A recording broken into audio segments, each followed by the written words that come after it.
जय हिंद। आज की इस क्लास में हम लोगों को पढ़ना है सूचक। सूचक क्या होते हैं, ध्यान से समझिए।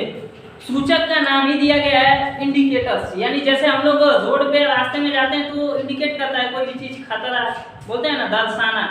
यानी सूचक एक ऐसा पदार्थ होता है जो क्या करता है, किसी भी खतरे को, खतरे का मतलब लाल, लाल क्या होता है, जब अम्ल को डाला जाता है तो लाल कर देता है, लिटमस को सुने होंगे, ठीक है।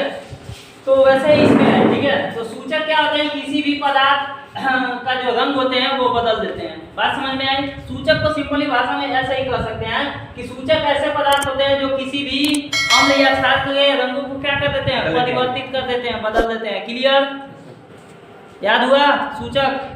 अब उसके बाद देखिए सूचक कई प्रकार के होते हैं, ठीक है। मुख्य रूप से देखिए पहला है सूचक में प्राकृतिक है, दूसरा है संश्लेषित सूचक, उसके बाद तीसरा है गंध सूचक और उसके बाद है सर्वव्यापी सूचक। सबसे पहले इसमें होता क्या है, नेचुरल इंडिकेटर यानी प्राकृतिक सूचक को समझते हैं।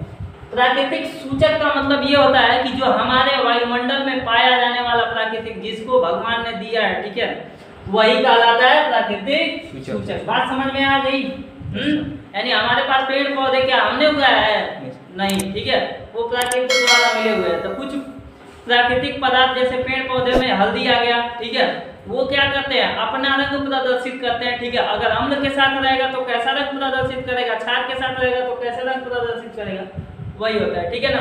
तो इसमें सबसे पहले क्या है, प्राकृतिक सूचक। समझ में आ रहा है। जैसे यहाँ पे कॉलम बनाया है कि सूचक और अम्ल रंग, अम्ल में रंग और क्षार में रंग। यानी अगर लिटमस है, एक सूचक पदार्थ होता है, ठीक है, अगर इस पे अम्ल डाला जाएगा, यानी लिटमस पे अम्ल डाला जाएगा तो क्या, कौन सा रंग बनेगा, लाल। अगर वही क्षार अगर डाला जाएगा तो क्या बनेगा, यानी दिक्कत। अगर वही क्या है, लाल पत्ता गोभी का रस है, हाँ सर रस है, चलो जो भी है, तो अगर इस पे, ठीक है, इस पर अगर अम्ल को डाला जाएगा, यानी पत्ता गोभी, गोभी का पता ही, ठीक है, उस पे अगर किसको डाला जाएगा, अम्ल को, तो वो कैसा हो जाएगा, लाल हो जाएगा। और हम लोग पढ़े हैं, हम पढ़ाए हैं कि अम्ल क्या करता है, अगर अम्ल आपके ऊपर फेंक दिया जाए तो आप गुस्से से लाल हो जाएंगे, ठीक है। तो अम्ल क्या कर देगा, लाल कर देगा, किसको, इस गोभी के पत्ते को। और क्षार क्या कर देगा, हरियर।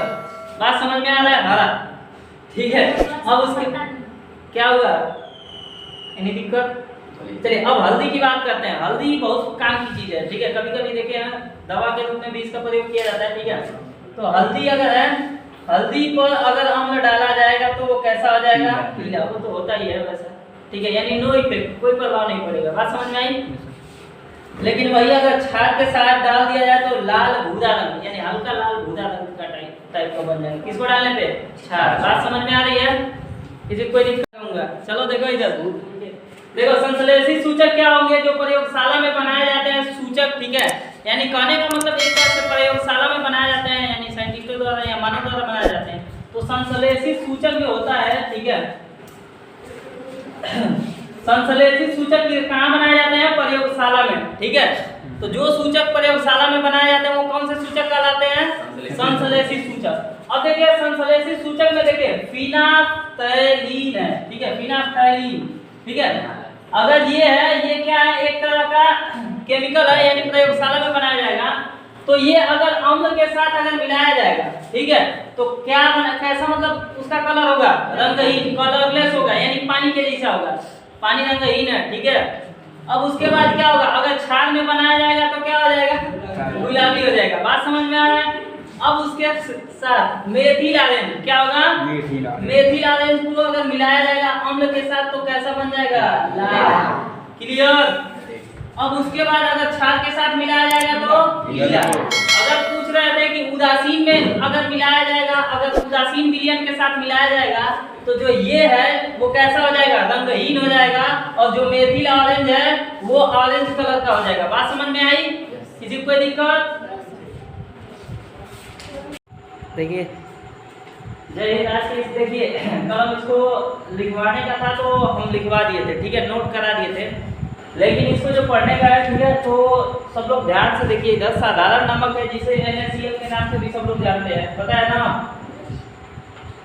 अगर इसमें पूछा जाए NaCl में, सबसे पहले ध्यान से समझिए, Na+Cl दिखाई दे रहा है। अगर पूछा जाए जो नमक होता है, नमक किन किन तत्वों से मिलकर बना होता है, तो क्या है, सोडियम है और ये क्या है, क्लोरीन। तो नमक सोडियम और क्लोरीन के जलीय विलयन से मिलकर क्या होता है, बना होता है। बात समझ में आई। अब देखिए याद रखिएगा,